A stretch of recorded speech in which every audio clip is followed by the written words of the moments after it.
আগামী সংসদ নির্বাচন সুষ্ঠু ও নিরপেক্ষ দেখতে চায় বলে মন্তব্য করলেন যুক্তরাষ্ট্রের নির্বাচন পর্যবেক্ষক সংস্থা ইন্টারন্যাশনাল রিপাবলিক ইনস্টিটিউট IRI এর সাউথ এশিয়ার পরিচালক স্টিফেন ফিমা।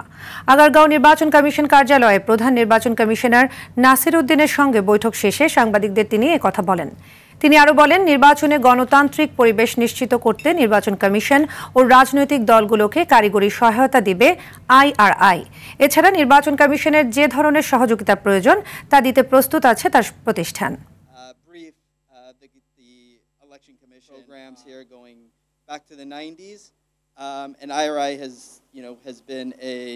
বাংলাদেশের গণতান্ত্রিক ধারা অব্যাহত রাখতে IRI প্রতিজ্ঞাবদ্ধ।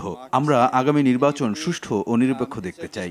নির্বাচনের গণতান্ত্রিক পরিবেশ নিশ্চিত করতে নির্বাচন কমিশন ও রাজনৈতিক দলগুলোকে কারিগরি সহায়তা দিতে পাশে থাকবে IRI।